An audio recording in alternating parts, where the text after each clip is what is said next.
if you run an online coaching business, you've probably thought, okay, what's my niche? What's my target market? And every guru and online coach has probably told you you need a target market, you need to have a niche. So how do you find out who your niche is? Let's think about it. This video won't be fancy. I'm going to share my screen. I'm going to show you how we teach our clients to work out what their niche is. And maybe this will give you some clarity on what to do next. So let's get straight into it.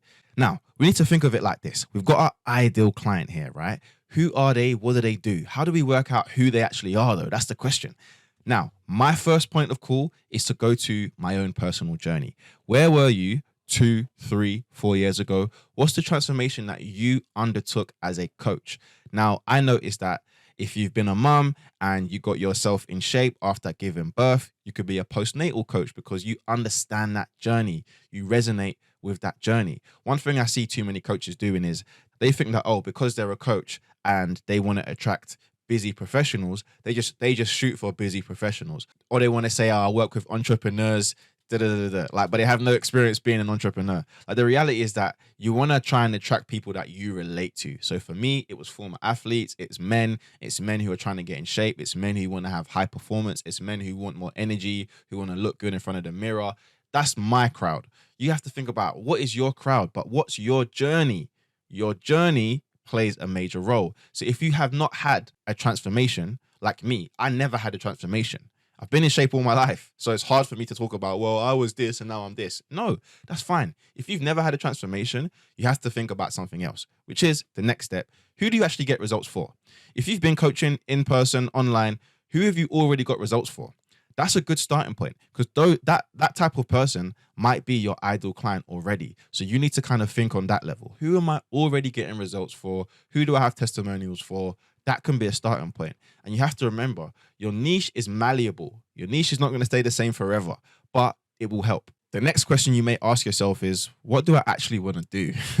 And this is an important question to ask yourself. Like, what do I actually want to do in regards to coaching? Like, who do I want to coach? If you can work that out, then that way you can just pick. Because if you don't have a personal journey, if you don't have any results for anybody, just base it on who you ideally want to go for. Now, this is not always practical. I would put this last because most people, they want to aim for the stars and they can't even get around their block first. So I would probably say that last. But if you know for a fact you want to work with this type of person, then yeah, that's what I would go for. Like, really go for it. The next thing you can ask yourself is, what is your skill set? What do you have expertise in? Are you very big on nutrition? Do you already have some type of exercise science degree and you want to work with high level athletes? Like, what are your expertise? Are you a CrossFit coach? So if you can work in the lane of your expertise, then your niche may marry up with that. So I noticed that some coaches, they're really, really good at the functional stuff. Okay, cool. That's the kind of crowd they go for. Functional medicine, maybe CrossFit. Like, you got to really dial in on what your skill set is tailored towards, and then you can actually niche down based on that. And the reason that this is very important, I want you guys to think of people like the knees over toes guy. He has a very targeted niche and he fixes one problem. He fixes one problem, but the problem that he fixes is of such high value, which is why he has millions of followers and he can just do one thing. He talks about one thing, fixes one thing. Another person that does that is Brett Contreras, the glutes doctor or the glutes guy. Literally, he fixes one thing, glutes. That's it, glutes. Another guy, Marcus Philly, he does the functional bodybuilding. His whole thing is functional bodybuilding, mixing CrossFit with bodybuilding. Like, if you get on that level where you fix and you focus on one thing, it's targeted, it's narrow, but it's very big because there's millions of people in every single niche, whether you like it or not. So this idea that, oh, I can help everyone, I can work with everyone. Yeah, that's cool, that's great. But the problem is, a neurosurgeon makes more money than a GP because they solve a very, very specific and big problem. Okay, remember that, trust me. So what's your skill set? The next one is, what platform works best for me? The reason that this is important is because maybe the people that you want to work with are not on the platform that you're good at right now. For example, I don't know if I'll be able to get a lot of neurosurgeon clients on TikTok. Are neuroscientists on TikTok? Yes, maybe. But I don't think that's going to be like where the majority of them will be. Maybe they'll be on LinkedIn. Maybe they'll be on Facebook. So start to think about, where could your audience be? And that could help you determine your niche depending on what you're already good at. So if you've already got a big TikTok following, maybe you might adapt your niche for a younger crowd. If you're on Instagram, it's a bit more flexible. Facebook, a bit older. LinkedIn, a bit older, a bit more male dominated. Like you need to start to think about what platform are you already doing well on, okay? And that might play a role in deciding what your niche is.